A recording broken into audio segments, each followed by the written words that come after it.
Hello everyone, welcome to Beyond the Pulpit.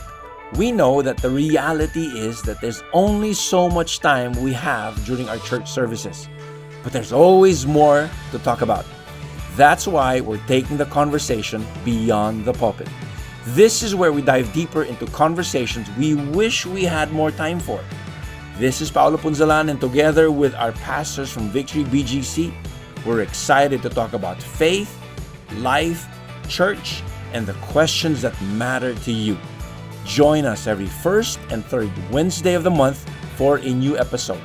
We're glad you're here, and we hope you enjoy this time we have together. Hello everyone! Welcome to our episode 3 of our Beyond the Pulpit podcast. Let me introduce myself. I'm Patrick. I'm one of the pastors here in Victory BGC. I usually preach in the 8 a.m. service, so yung mga maagang gumising dyan, hello. And I also help out Pastor Paolo in our Ascot service every Sunday 4 p.m. Now, interesting yung topic today. We'll talk about... Sobrang interesting. I invited 2 pastors to help me out. And I need their brains and their wisdom. I want to welcome si Pastor Rev. Hi, everyone. Hi ka naman, Pastor Rev. Hi, everyone. Si Pastor Rev is our lead pastor in our Saturday 4 p.m. service. And syempre, meron din siyang kasama ang Robin niya. You? Okay, si Pastor Mark Tusoy, who is our kids church pastor and one of our pastors also who helps out in our Saturday 4 p.m. So welcome, brethren. Hello. Ang topic po natin dito is, ito na, letter E. It ends with letter N. It shakes the fruit of every believer or some believers. Guess what that word is? Amen. Amen. Ingay. Yeah. Okay. Electrician. Electrician. Since Amen. tomorrow pala is the start of the campaign of our people who are running for positions. No? And so, of course, we will talk about the subject of elections. Okay, that's something that has been controversial, especially yung the latest election. No? But so we want to get and hear wisdom from Pastor Mark, Pastor Rev, and Pastor Mark, Pastor Rev, and kung may wisdom pang natitira sa akin, then let's see. No? But that's what we're going to talk about today in this episode 3 of our Beyond the Pulpit podcast. Now, but before we go and talk about election, kailangan appetizer muna eh. Ano ba yung mga church highlights natin the past months that BGC had, no? One was we had our discipleship conference. Okay? Yeah. So, meron ka bang ano nun, Pastor Mark? Ano ba yung anything na you want to give an update to our hearers? Ano ba nangyari sa ito, important event to eh. This is, we put a high premium to this. No? And I think all Victory churches in Metro Manila did this at the same time. No? So, ano ba yung Pastor Mark? I guess before I give my highlights on what happened during our discipleship conference, na-pressure lang ako, no? Kasi sinabi mo kasi to pick our brain. So, I hope may mapula. We can bring more clarity than confusion. Baka lalo malito, no? After this podcast. So, now, going back to your question, I guess discipleship is very important because it's one of our core values and we exist to honor God and make disciples. Kaya every year, we want to make sure we celebrate and we cast the vision of discipleship. The highlight for me was the testimonies of people who, because of the Word of God, deep in their hearts, during times of testings, difficult situations, they stood for their convictions na kahit na people will cancel them or they'll be removed from the circle of friends, for them, the value of having a relationship with Jesus Christ is more important than what the world used to offer to them. So for me, yun yung parang highlight, especially yung ang gaganda ng mga testimonies, pero ano rin sa akin yung parang na-inspire ako, no? When a child stood up for her convictions. Yeah. No. Not man being disrespectful to the teacher in having discussion on a specific topic, but at least naiintindihan niya no, kung ano yung sinasabi ng word ni God, Mhm. and not allowing what's happening in the culture influence her. So for me, that's a highlight for me. Ang theme pa naman natin, Pastor Mark, yung from the ground up. Mhm. So establishing foundation sa buhay ng mga disciples. Yeah. Magaling yun. Yung, I think grade 2 pa lang yata yung batang yun. Wow. And it shows you, no? Wala sa age eh. So, as young as elementary student, as old as, hindi ko na sasabihin kung ilang taon si Sino? Dendu. Pero makita mo yung work ni God, tsaka yung journey of faith. Iba-iba, but we have the same God. So, it was truly inspiring. To some of our hearers, just to give us, para lang to give you a background, some of you were not able to go to our discipleship. 4 po ang nag-testimony on how they stood for their faith. And one was si Gian Lasala, who was a homosexual before. And yet the Lord changed him and he professed his faith, diba? And embraced manhood again. And a lot of the people, kasi he was in the fashion industry, and a lot of the people there, if there's a term na canceled him because of his faith, because of his convictions, and he lost some contracts, some business opportunities, and yet the Lord provided. Meron pa isa, aside from the child, meron pa yung si Judge Lisa, who would live a life of integrity. And where is he now? In the regional trial court, no? One of the judges, Pasig Regional Trial Court. And yet she will not accept bribes. Grabe lang talaga yung testimony nila of their convictions. Which means pwede pala. Pwede. You can live out that faith, live out that life in the midst of no compromise. all the pressures. Life of integrity, no compromise. Ayaw niya banggitin yung age ni Dendu. Ako na lang. Si Dendu, mga 34? Wow. He's a listener. Hello, Dendu. If you're listening, hello, Dendu. Dendu is a businessman. And yet, he will also he declined some business opportunities or offers that were questionable, and that was will compromise his integrity. Yeah. So, and his personal life really changed, no? From siya na yung nangunguna sa mga kung ano-ano, and then complete turnaround. Yeah. That even his friends were shocked when he talked about Jesus. Yeah. Yun ang pinaka-climax, mga kapatid, no? In our discipleship conference, the fruit. Diba? It's really not just sowing seeds, but there you see the fruit of a life that's transformed by Jesus. And kitang-kita sa labas. And we just had a series on that one. Yung feeling mo, you lost a lot because of following Christ, but you ending up, gaining more. Oo. Yeah, Tama yun. the cost of the cross. And they was gain the more. series. Yeah. Yes. Yung sa testimonies pala nila, they saw how the Lord provided. They lost some things because of their faith, and yet the Lord reversed that, and the Lord provided for them. So, True. ayos. Yes. Yun po yung highlight. Recent, we had our discipleship conference. And so, okay. Ready na ba tayo? Ikaw, ready ka na ba? Hindi pa. Kaya magtatanong lang ako dito Kaya ka nga kayo. That's why you're here. I invited you too. You were invited. And so, here's the thing. No? Elections, it's coming. And I think it's a good first topic or discussion first. No? Because the latest election, yung 2022 elections, I know it has affected our church. And it has caused division at some point. Diba? Volunteers, a volunteer from our church and another volunteer from another ministry, another volunteer from another ministry, they were fighting. Literally, they were Christian to dalawang believers to nag-aaway sa social media, and you can't please everybody, because if you have a big church when thousands are coming, you can't expect na all these thousands of people will vote for the same man or woman. So ano ba yung mga learnings Kaya I think that's a good discussion, starting point. Ano ba yung mga learnings ng mga veteran pastors na kasama ko, si Pastor Mark at si Pastor Rev, or we can do better moving now with this coming election. As a church, as a body of Christ. Pastor Rev, may natutunan ka ba? Marami! Wow.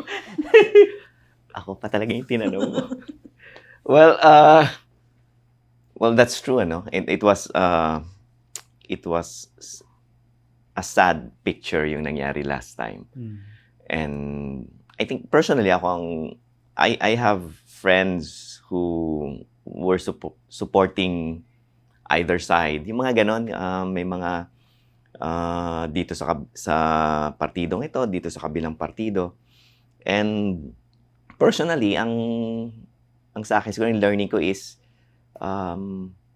I could have shown as a pastor how to respond to that.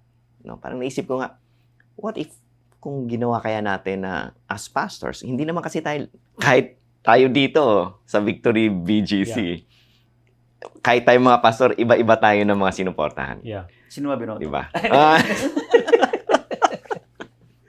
So, naisip ko lang na we could have shown our congregation that even if we're supporting different parties or different candidates, how should we have responded to each other? Diba? That we can actually talk about it in a God-honoring way. Yeah. I think yun yung parang nawala sa atin. Or parang, without judgment. Without judgment. So God-honoring, di ba? Parang inuna natin yung partido, inuna natin yung tao kaysa sa Panginoon. It's like nawala yung kingdom priorities. Ang nanguna yung mga political parties natin. So looking back, I think yan ang isa sa magandang maituro natin at maipakita natin, no? That you could be supporting someone, I could be supporting someone else. And it's okay. But we're still friends, we're still okay, no? We can talk without ad hominem attacks.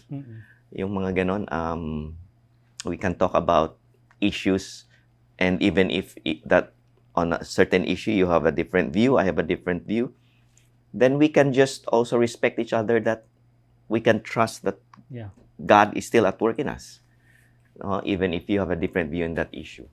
And we can make decisions. We have to respect each other's decisions. I think the learning also is that we should not do any personal attacks. Kasi doon nagkakagulo yung personal attack na dahil yan yung binoto mo, ganito ka na. Di ba? May judgment May judgment, di ba? Na parang, sandali lang. Yeah. Maybe I'm seeing something that you don't see, and you're seeing something that I don't see. Yeah. Yung ganon. Di ba? And I think also, it just shows how much we value relationships. That we are willing to let go of years and years of relationships for our political preference. Na okay lang. Kasi may mga narinig ako, mga magkakapatid na Nag-away-away. magpipinsa na hindi na nag-ano. So, tama ka. Parang na-test yung ano natin, yung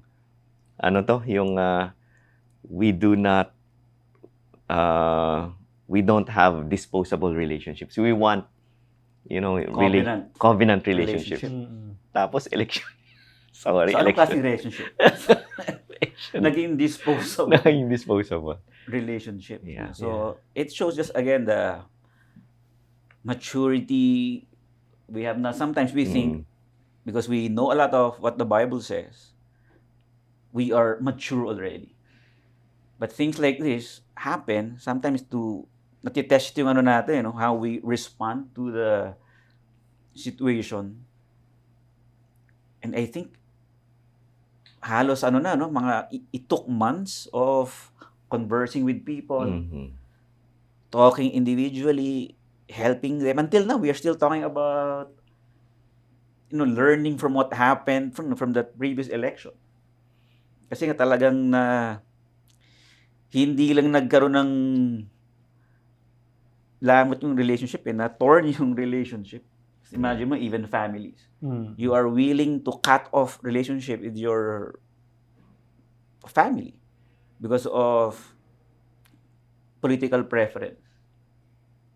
Na it could have been, I guess, na ano sana, no, yung mas napakita natin to those who are not Christians watching us na even though we have different preferences in terms of who to vote or the political parties, that we can still live in unity. Mm. Yeah. Magandang preaching series yan sa weekend service. Yan ang pwede natin ituro. If we're going to have a series on election, as a church, at good biblical topic is to be able to respond in a mature, sabi mo, Pastor Rev, in a mature way. That, kasi you'd expect nga, a church our size, you can expect that it will really be diverse. Mhm. People, you can't expect that the person beside you in their church has the same lens or preference, sabi mo nga, Pastor Mark, on who to vote. So the pain point now is, what if the person beside me is going to vote someone opposite of the one I'm voting for? Yun naman talaga yung pain point nung 2022. Like, sa minsan nga, yung judgment of character. Diba dapat Kristiyano ka? Kung Kristiyano ka, dapat di mo binoto yan. Yung ganon. So, what do you think about that? Like, on hindsight ba? Yeah, just maganda yan, no? Yung who to vote. Because we all have different preferences. But who do we vote? Do we vote because of, same province kami niyan?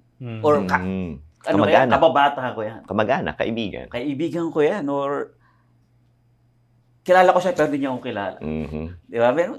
How do we really choose someone who we want to vote? Now, I'm sure all of us, the reason why we want to vote this person because in our mind, this person can help bring our nation, up. Makakatulong sa bansa natin, no? That's why we want to vote this person. I hope yun yung perspective natin. Hindi lang dahil kakilala mo or popularity contest. Or relative. Sumayaw lang, boto mo na. Diba? Yung kahit walang plataforma. And I think when we look at, I guess, two things I wanna, or three. One is the character of the person.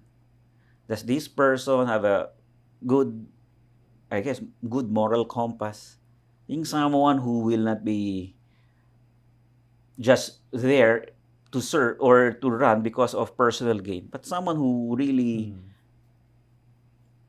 uphold and live kumbaga with integrity, as he would serve our nation. And then not just character, diba? Kailangan may competence din, kailangan medyo may alam ka din, diba? Hindi mo pwedeng kamusta yung leader mo? Ang bait niyan. Grabe, man of integrity or woman of integrity. Pero ano yung kaya niyang gawin sa government? How can that person bring our nation up? Grabe yan. Ang lakas mag-pray niyan. Diba? Yung kailangan So, medyo may... kailangan medyo may... pagmamahal lang, walang competence. Kailangan... You have character, but at the same time, you have competence. And then you have a clear... yung plataforma na, you have a clear path. How actionable steps, how to at least man lang iangat natin yung nation natin, no? So, yun yung at least when we look at people or, who to choose, hindi lang dahil, sino mo boto mo? Sige, ako na rin. But we do our homework and really study what do this candidate believe and, stand for. Para lang meron tayong medyo, at least, hindi lang dahil feelings lang. Pero yung talagang inaral din natin. And I think as a church also, that's something that we could have done better to provide our people at least yung mga biblical filter or guidelines. Guidelines, what they stand for. ito yung plataforma ng kandidato na yan. Yeah. So, ikaw rin, you can, at least, it will give you a better, kumaga more, parang informative decision, no? Yeah. Hindi lang Informed yung decision. parang feel ko siya. So, that's for me. Yeah. I think maganda yung sinabi mo, bro, no? And siguro sa mga nakikinig, wala namang pinapatamaan si Pastor Mark na sumayaw lang binoto mo na. Kasi lahat ngayon sumasayaw na eh. Ganun. Pansin ko kasi nung bata ako, pag sa mga, ano yun, yung mga caucus or something, pag pupunta kami sa plaza pa nun, the different candidates will pitch their platform. Yun yung natatandaan ko nung elementary high school ako. Ang mga kandidato, magagather yan, ipipitch nila kung ano yung plataforma nila. Meron yung plataforma. Merong plataforma. Ngayon, walang nila. sumasayaw. Ngayon, lahat po sumasayaw. So, wala kaming pinapatamaan na sino yung kandidato, lahat po sila. Sumasayaw, lahat. Lahat na eh. So, pero, pagkatapos silang sumayaw, pagkatapos silang kumanta, ano ang plataforma? Di ba? Ano ang gusto nilang mangyari? So, okay lang sumayaw. Okay lang sumayaw. Clear. Kung magaling ka ba sumayaw, bakit hindi? Di ba? Kung magaling ka kumanta, bakit hindi? So, ang ayaw ko rin sigurong mangyari sa atin is titingnan natin yung plataforma nila, what they stand for, and then sasabihin natin na parang hindi siya perfect. Wala talagang perfect. Kasi kahit may mga tao ako na ina-admire in the political landscape, pag tiningnan ko rin yung mga bills na inano nila, there are some of them na hindi talaga ako hindi ako agree. Ganun. So wala ka talaga makikita na lahat ng mga ginagawa nila agree ka. Walang ganun. You really have to make that decision na lang na sabi mo nga, di ba? It's a conscience vote. Kasi kung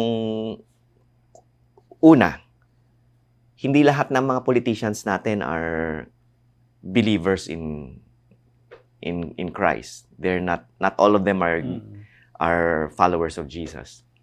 And kung pipiliin mo lang ang followers of Jesus, sobrang mangilan-ngilan. Kukulangin pa ang gobyerno natin. Hindi natin ma-fill up lahat ng posisyon. So, another thing is that just because they're followers of Jesus, may ano ba sila? May competence ba sila? Parang kung magpapadoktor ako, pipili ba ako ng Kristiyano na mag-ooperate sa akin na doktor na hindi competent or someone na natuto lang sa YouTube. or someone na hindi Kristiyano pero competent siya. Siyempre, ideally, Kristiyano at competent. Pero pag darating ka na sa punto na parang parang kulang lahat po talaga kulang. Even the Christians. May makikita ka na hindi aakma sa talagang iniisip mo na ideal, no? Even for the pastors, kaming tatlo dito. May makikita kayo sa amin na parang sana si Rev ganyan, sana si Patrick ganyan. Ganun po talaga. Ganun din sa politika. Ganun din pag pumili tayo. So are you saying, Pastor Rev, na you vote based on not just competence, not just on his or her love for the nation, but you also vote based on the candidate's values? Yes. Ngayon, ang sinasabi mo, hindi mo siya iboboto pag yung platform niya are not aligned to your Christian values. Is that correct? Yes and no. Kasi meron talaga na, for example, you have five things na ginawa nila. Out of that 5, isa doon, hindi ako sang-ayon. Diba? Pero pag tininan ko naman yung iba, out of that 5, 4 yung hindi ako sang-ayon sa mga ano nila. So, pipili talaga. So, yung pinakamalapit? Yung pinakamalapit sa values mo? Sa values. Yes. Wala kasing perfect, bro. So, do you vote? Curious ako So, do you vote not primarily based on faith? on the religious view Yes. of the candidate. But you vote based on how aligned his platforms are to your values. Is that correct? How aligned and ano yung track record niya sa serbisyo niya sa sa bayan. Ganon. Kasi hindi po ako naghahanap ng pastor. Kung pastor ang hinahanap ko, din kailangan faith-based siya. So, pag naghanap ako kung ako hindi pastor at maghanap ako ng church that's faith-based. Ano yung doctrine, pero government kasi ito eh. This is government, so that's a totally different thing. Praise God, may naiisip ako na Kristyano, magaling sa gobyerno, nag-aral, yung ginagawa niya ngayon, talagang makikita mo yung integrity. Yeah. 'Di ba? Pero isa lang yun naiisip kong yun. So, yeah. But we have to believe God that there'll be many more. yes, that's why the 2025 Discipleship Conference was, bagay. and every year that conference is of great value. Oo, no? To make disciples. Kasi yun eh. It's and I'm not expecting that this will happen in my lifetime. No? Even when Christianity was started, it did not happen. The change did not happen in the lifetime of Peter, Paul. It went beyond for the Roman Empire to. Ito may maganda akong tanong. Wala sa notes to. Naisip ko lang ngayon. And it's good also for our hearers to understand. Pastor Mark, Pastor Rev, what do you think of using the pulpit to push for a political agenda? Kasi, I remember 3 years ago, noong 2022, yun yung other side of the camp. Some young people, they were asking for Victory pastors to say something in the pulpit, to address whatever the other side is doing. And maybe because those young people are rooting for who they think is the right leader, right? So ngayon, makikita mo sa social media, sa Twitter, ano ba may mga social media natin? Facebook. 'Di ba? Sabihin nila, Victory, ano na? Nakatag yung Victory. Victory, ano na? Wala kayong sinasabi. Quiet na naman kayo. Anong masasabi mo doon? Kasi I hear them, I understand them kasi they want to for these Christians or some radical young people, kasi longing naman nila is change eh. So I understand naman that zeal for the nation. Pero they want sana as much as possible with the Victory's influence, they use the pulpit or pag weekend service as a way to push the political agenda and promote this person. What can you say about that? Sabi kasi maganda tong topic na to eh. So kanina kasi tinanong ako ni Pastor Mark. Sige, Pastor Mark. Dito baka magkaka-iba tayo ng mga opinion dito. Well, ako naman, on my opinion, I guess first we need to have an understanding of platforms. And I think the pulpit is really, for me, it's sacred. And we want to make sure it's reserved in, preaching the Word of God. So, and there are other platforms where we can, I guess, speak in terms of our, stand in terms of politics. But again, parang if we use the pulpit more than kung ano yung, kasi meron tayong kumbaga liturgy, diba? The elements in the service. If we use that for politics, baka maano na tayo, unti-unti madiderail na tayo. Lahat na lang ng social issues doon na lang pag-uusapan. Is that what you're saying? And ngayon, there are people naman who go to church because they want to hear the Word of God. They want to be ministered at. Tapos mga narinig nila puro politics. So sila naman yung mo off. Diba? So, and we want to reserve, again, the pulpit to make sure that we are preaching God's word. That's good. And then, in other areas, then you can speak kung ano yung about your personal take on candidates or politics. So, ako lang, no, yung the sanctity of the pulpit.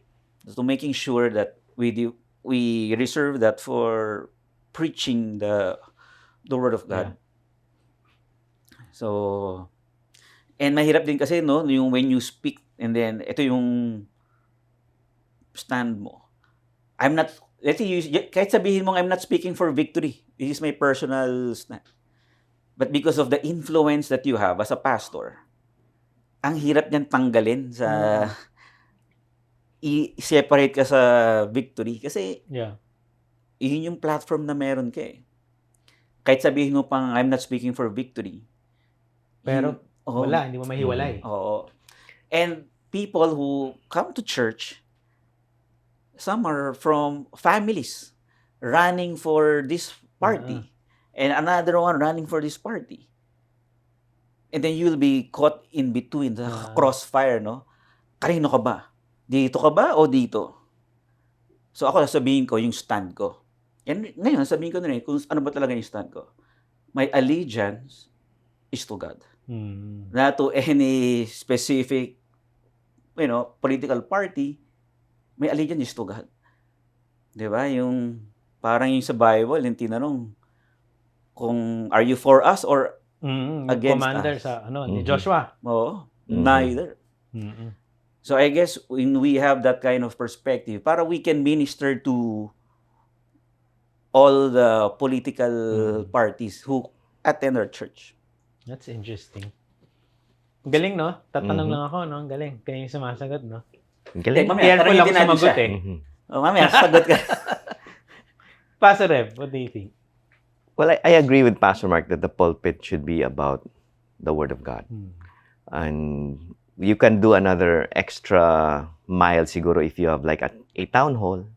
So you're no longer using the pulpit, but you're now... And you're okay with that? I'm okay with that. Because during the week, Wednesday night or Thursday night, let's you have an open forum. Yes. Gather people. So these are the issues of the land. And you talk about how do you look at it in a biblical point of view about certain issues, Which we did. Kasi pag anong tawag dito, pag ginamit mo yung sa service yung political agenda, it's not appropriate, and for me it's not the place eh. Ganon. And yung sinasabi ni Pastor Mark na kahit sabihin mo nga na I'm saying this as a citizen of the Philippines, not as a pastor of Victory. Kaya lang, nakilala tayo as pastors of Victory. Hindi naman ako magkakaroon ng maraming friend requests sa FB kung hindi ako pastor eh. Di ba? Parang yung platform na meron ako ngayon sa social media na hindi ko rin ginagamit masyado is because I'm a pastor of Victory. It's not about anything else. So is it correct to say Victory is apolitical? Is that accurate?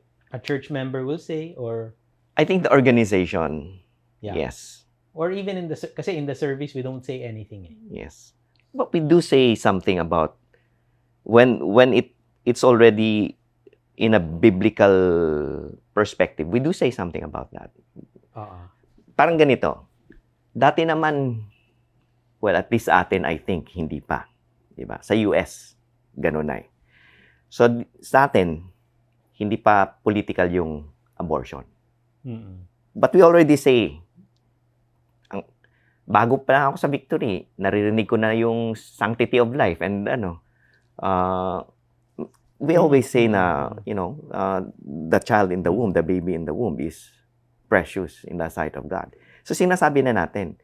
Ngayon, later on, pag dumating na yung mga ideas doon sa kabila at pumunta na rito na pati yung abortion naging political na, pag sinasabi mo yun sa pulpit, it's not because you're being political. It's because you're being biblical, di ba? The sanctity of Yeah. life, murder, adultery, ganon, homosexuality, stealing, gossip. So, pag pinag-uusapan mo na yan, it's because it's from a biblical standpoint. And maaring someday gamitin yan ng mga whatever parties na maging political agenda nila. Pero when we talk about it in the pulpit, it's not because we're being political. It's just we're being biblical. That it just so happens that other people might be using that for their political agendas. And I think to say that we are not saying something is not accurate also because we are saying something. Hindi lang dun sa kung Gusto ano nila. yung gusto nila, no? Ano ba yung stand nyo? Ano, left ka ba or right? Anong kulay ka ba? But we definitely say something. Now, we want to make sure when we say something, we are neutral and we filter everything and we look at it through the lens of the scripture. Kaya we help our people. We talk about the kind of leader that they should vote. Diba? Yung, at least, yun nga, may character, competence, yung, hindi lang yung, ito yung iboto ninyo. So we definitely say something, but not according to what they, I guess, prefer us to talk about. So ikaw, Pastor Patrick, ano naman yung take mo doon sa Ang tanong mo sa galing amin? Bumalik sa akin. Kwento mo yung sinasabi mo sa akin. Sabi ko kay Pastor Rev is that, observing what happened 3 years ago and in the past elections, ang voting or election is not just a Christian's duty to the government, di ba? And as a Filipino citizen, it's not just a duty of a Filipino citizen. It is also conscience. And you would see also that, voting, when I vote for someone, it reflects my conscience. Diba? Ang pain point na lang, Pastor Mark, Pastor Rev, is parang sa 1 Corinthians 8 or 9, diba? Yung when the church in Corinth had different conscience in terms of eating the food that sacrificed to idols. To another Christian, offensive sa kanya, bakit niya kinakain yung meat na binebenta sa market na galing sa pagan temple. Pero sa Christian na yun, baliwala lang naman yun eh. Kasi yun naman yung konsensya ko. But to some Christians, ang konsensya niya, ay hindi. So, na-affect siya. I think yun yung pain point, mga kapatid, nung 3 years ago nung sa elections. Kasi if I find out my fellow Christian is voting for that person, it violates my conscience. So ngayon, sa akin, bakit mo binoboto yan? Di ba? Christian ka ba? So the pain point that I observed that 3 years ago is that when I share or divulge openly the person I will vote, I'm also reflecting my conscience. And when we are in a church, we get to notice it's diverse. And not my convictions may be different from your convictions. And yun doon nagbabanggaan. So now, judgment comes. And it's the same thing also in 1 Corinthians 8 na judgment comes. Doon na yung disunity. Kasi, I can't believe, Rev, kunyari lang, I can't believe Mark or Rev, you're voting for this person. Usually, ina-expect ko, pareho tayo ng convictions or conscience dyan. So, I guess yun yung na-realize ko that voting and election is a matter of conscience. Now, if my conscience blurs or affects or offends your conscience, then the temptation now is, okay, you question the legitimacy of my Christianity. Then you start to judge me. I'm an immature Christian. Ay, nako, sikat na sikat yan 3 years ago. Bakit mo siya baboto? Ay, nako, sorry for the word. B.O. ka talaga. Nasa ng wisdom doon, di ba? So, B.O. Bob-O? So, yun, di ba? Yung, you're, sorry for the word, you're stupid. Why will you vote for that? Di ba? Okay, now it's a judgment against the person's character. Which in fact, so I guess, ayun yun eh, how do we navigate the upcoming elections with wisdom and discernment? Then? Yeah, I guess more, instead of putting a label or judging that person, engaging in a discussion would be better. Why? Diba? Yung parang, why are you going to vote that person? Help me, kumaga, understand where you're coming from. So instead of, bakit yan? Ano ka pala eh? So at least ako, okay, now I understand where you're coming from. And I think at least, kahit paano naman, we've talked about the pre-election, helping our people, who to vote, may mga ano tayo, I think we had a series on that also. But I think yung nakalimutan din natin, kasi di naman siya nangyari din before, no? But I think what would be helpful also is, what's next after election? Yun. How do we now respond? Yeah. Na hindi nanalo yung kandidato mo. Because we either react or respond. Bago yan. May sinabi si Pastor Pat na may nag-trigger lang sa memory. So, the past election nun, tinanong ako ng anak ko, bakit hindi mo bobotohin tong taong to? Ganon. So, nagbigay ako ng reason. Sino yun? Wow. Ang anak kong pangalan ay si. Hindi. So, nagbigay ako ng reason. Tapos sabi niya, that's not a good reason. Kung yan lang yung reason mo. Ang point niya is, you're making a reason, but the reason is emotional. Not rational. Tama ba siya? Ganon. Sabi niya, ano sa ginawa niya at hindi niya ginawa, bakit hindi mo siya iboboto? Wala akong masabi. So sabi niya, see? Ganon. Sabi ko, oo nga, no. So, hindi ko iboboto a person because of my emotional reaction. Instead of, ano nga bang ginawa niya? Anong hindi niya ginawa? Bakit hindi ko siya iboboto? Ganon. And kasi minsan, ang inaano lang natin is, kilala mo, ganyan. Pero minsan, may mga tao ka lang na hindi mo siya kilala, mukha pa lang niya, ayaw mo na. Pero, is that a valid, So, naisip ko lang, instead of being emotional, balik tayo sa biblical. Di ba? Rational, biblical, and yung, kasi pag yung emotion na yung pinairal mo, doon ka na and, syempre, pag pinairal mo ng emotion, sunod nun, pride na yung umiiral. Hindi na yung... Wala nang logic. Wala nang humility. Di ba? Hindi, kaya tama yung sinabi ni Apostle Paul na if it's a matter of conscience and your conscience is causing disunity within the body, then make it private na lang. Ang sinasabi ni Paul, di ba? Let's say yung eating food, sacrifice to idols, kung na-affect yung mga ibang Christians, ang sabi nga, mag-adjust ka na lang. Huwag mo na lang pakita na kumakain ka. And so now I understand also with that train of thought that if I'm going to vote for someone, lalo na pag pastors, make it na lang. Low-key ka na lang. Hindi mo na that may cause, and you know when you say it in the pulpit, yung pulpit na nag-usama, it can cause more disunity. No? Kaya hindi ko sinabi, sige, sabihin ko na sinong binoto ko. Si Wisely. Yes. Vote Wisely. Naisip. Maganda yan. mo eh. Magandang question yan. So, how do we teach, or how, kasama tayo, can we vote wisely and responsibly? Sige, bago yan, disclaimer lang. Kasi meron akong nakitang pangalan. Sa Antipolo banda may nakalagay si Wesley. Something wise, quote unquote. So, ang kanyang nickname ay Wise. At ang pilido niya, Lee. Ganon. So, L-E-E. L-E-E. Ooh. Ganon. Kamag-anak ni Wise Lee. So, o ni Jet.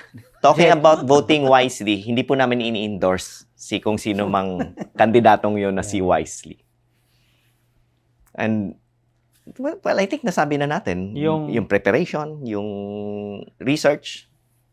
Can there be other things that the church can do to help our members or the body of Christ vote wisely and responsibly? Or even how to behave accordingly in this coming election? Meron tayong bang hindi nagawa before, like 2022 elections, that, kasi pinag-usapan na natin yun minutes ago, but some things that Well, ako nga, yung do better natin, at least for the national election. At least to help them, meron tayong list of candidates. Tapos yung, at least, track record. What are the bills that they've supported? They've, yung stand nila in certain issues. So you are treating it objectively. Wala kang pinapatamaan, pero ito talaga yung mga nagawa nila. Factual. Factual. And then you let the people decide. I think that yun naman yung ano natin, no? Yung you pray about it. Yun nga, matter of ano yung konsensya mo. Yeah. You have to trust people. Yeah. Na what they're going to decide on, you have to trust that. Again, it's I'll leave it to their conscience. Yes. Okay. It's interesting. Ikaw pa, sir, meron pa?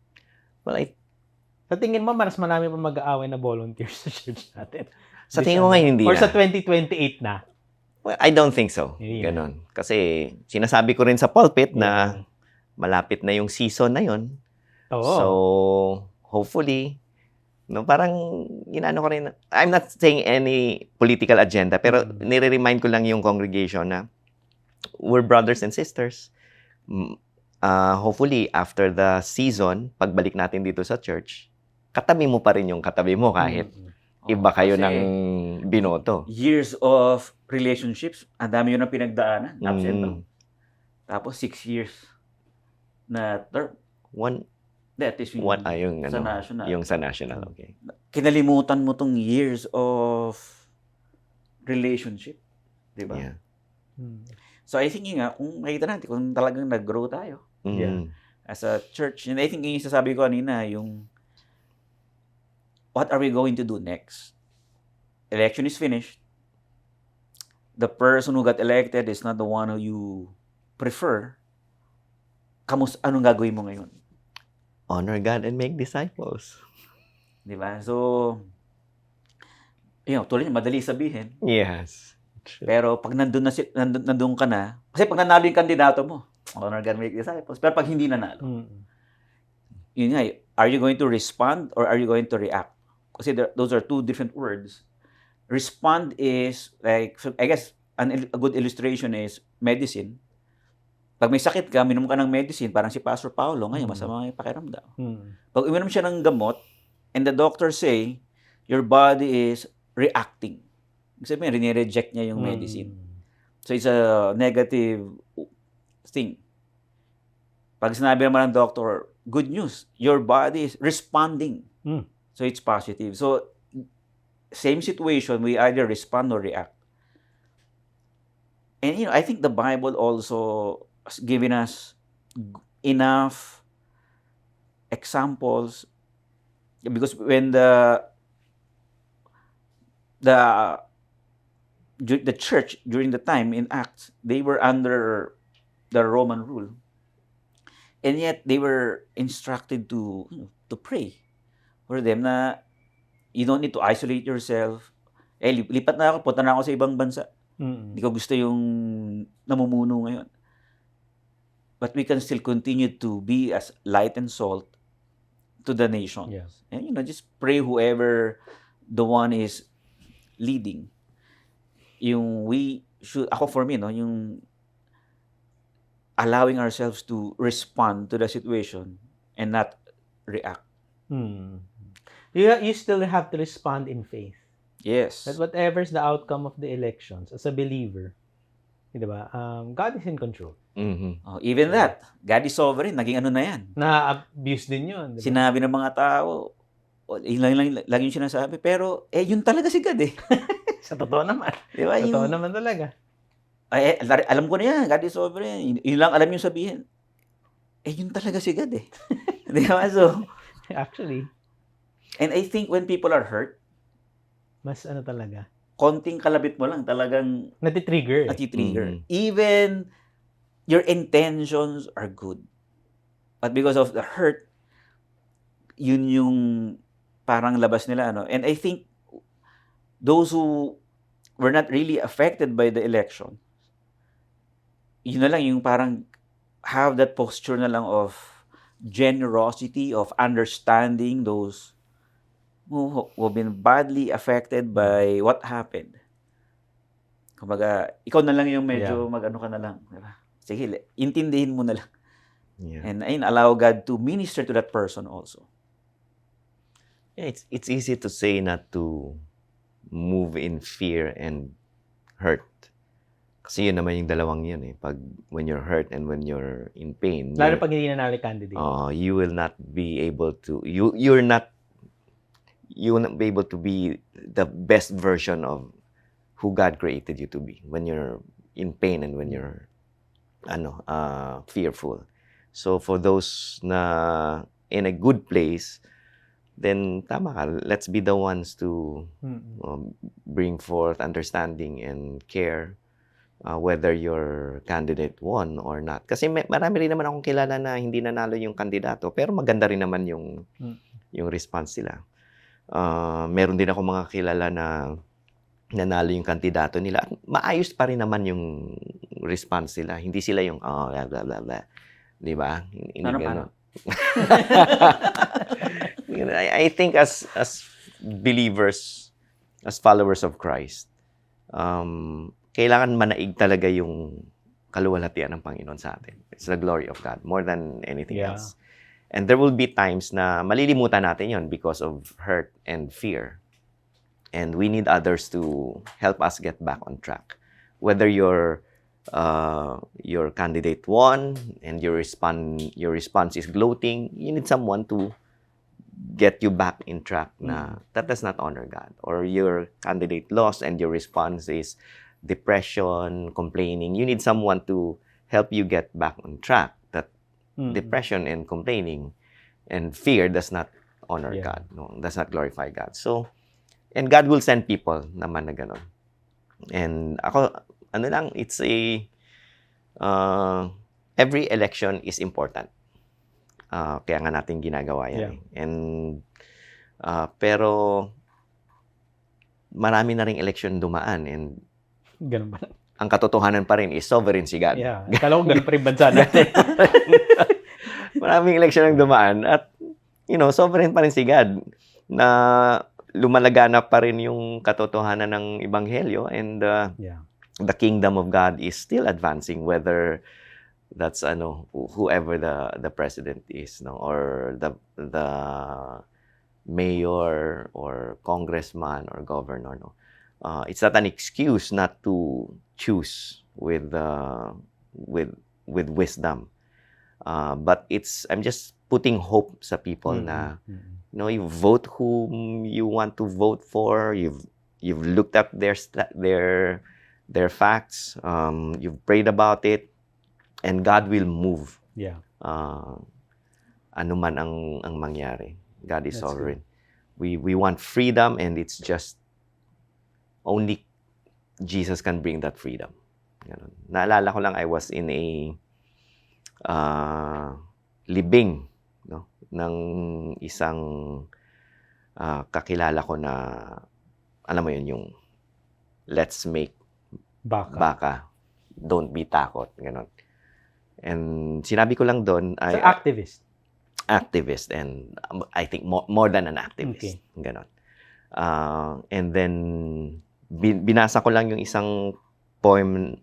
I read or I quoted a line in a poem na I've read a long time ago. And it says, like the flutter of leaves and wings, let your spirit be restless until you reach freedom. So sabi ko doon, lahat tayo na nandito, ino-honor natin yung taong to kasi na lumaban siya para sa freedom. Parang ganon. Sabi ko, pero alam nyo, yung freedom, saan nyo ba makikita yan? Hindi nyo makikita. The government cannot give you freedom. Sabi ko, because the government is made up of imperfect, flawed people. There's greed and there's so makikita nyo, hindi yan makapagbigay ng freedom. Sabi ko, the church also cannot give you freedom because the church is made up also of imperfect people. And there's also greed there. There's also, iba-ibang tao dyan. Kaya nga tayo na sa church because we want to be transformed. And sabi ko, yung movement nyo can also not give you freedom. So, sabi ko, sana hindi ako mabaril dito. Kasi, sabi ko, isa lang ang tao makapagbigay sa atin ng freedom. The one who the God who came to earth as a man, who died on the cross and lived again. At sinabi niya, I am the way, the truth, and the life. No one comes to Where the Spirit of the Lord is, there is freedom. That you will know the truth, and the truth will set you free. And sabi niya, siya yung truth. So, siya lang yung makapagbigay ng freedom. That's good. So, this coming election and the coming elections, marami pa tayong elections sa sa lifetime natin. Let that remind us, no? Kasi kaya tayo nag-aaway-away kasi hindi, eto siya na yung magsisave, siya yung si Jesus lang yun. Yeah. Kaya after the elections, honor God, make disciples. If you need to heal, you know. Pero if you need to celebrate, but let's not make that as an excuse to forget that we have a sovereign God who deserves all the glory, who has promised us freedom. That's good. And let us not forget our identity in Christ. Yes. No. Our identity is not to the political leader. Mm-hmm. Our identity is in Christ. And I think after the elections, talagang we just really have to guard our heart because you cannot please everybody. Mm-mm. Kasi may matatalo talaga. Hindi mo pwedeng lahat ng kandidato panalo. So, isa lang yung mananalo eh. So, meron talagang magagalit. And they will say a lot of things against the church. And when the time comes, ano pa rin tayo, no? Yung we still, light and salt, we still represent God properly. Na hindi tayo yung you will attack also. Kasi ganun talaga, you cannot please everyone. And sometimes, those kind of comments, it gets into our emotions, diba? Kaya, instead of replying and ranting on the social media, diba, we can approach God and, talk to God, Lord. Diba, yung guard my heart and my mind na this will not, kumbaga, I will not be influenced by this. Yeah. So, kasi very emotional yung nangyari sa atin last election. Diba? It's like walking on eggshells when you go to church. Diba? Hindi mo alam kung magalit ba ito, ma-offend. So, but I think when we respond in generosity or diba? Generosity on mercy, understanding, forgiveness, na okay lang. Di ba? Okay lang. Di ba? Kahit pag sabi mo, kalma lang. Parang, kalma lang. Magre-react ka agad eh. Pero sa totoo lang, we can be still because we know that God is really, kumbaga, in control. And we cannot really deny that fact. Na kahit sabihin pa nilang, gas-gas na yan, the sovereignty of God. Yun talaga yung karakter niya eh. Diba? If you read the Bible, diba, hindi naman smooth sailing yung nangyari from the lives of the people in the Old Testament, in the New Testament, hindi naman smooth sailing yun eh. Imagine mo, na-capture sila ng mga Assyrian, ng mga Babylonian, and then the Roman Empire. Pero, si God ba walang ginawa? Maybe not in the way that they wanted it. Wanted it. But God is still there and He was able to, kumbaga, redeem the people. So, well, that's it for me. Yeah. Well, thank you. Dahil sa diskusyon natin, makapainom tuloy muna. Hopefully, to all our hearers, that helps. That helps a lot. Ako lang, lastly, is, at the end of the day, it's not nation building. That's not really the ultimate focus. I think the ultimate focus is the kingdom of God. We advance His kingdom. And when we advance God's kingdom, it affects nation building. Why not? But at the end of the day, agree. Our focus as believers is really not to fight for a political party, a political candidate. It's really the mission of God is to preach the gospel to all the world. And let that trickle and affect every area and sphere of life and society. So, if it changes the climate of our political climate for the better, why not? If it's worse, it doesn't matter. At the end of the day, it's the kingdom of God that's advanced. So, Yun lang po. Thank you, Thank Pastor you. Pat. Thank you, Pastor Mark. Thank you for spending time with us today. I hope you enjoyed our extended time together. We would love to hear from you. And if you have any questions or topics you want us to discuss, you can reach us at beyondthepulpit@victorybgc.church. See you in our next episode.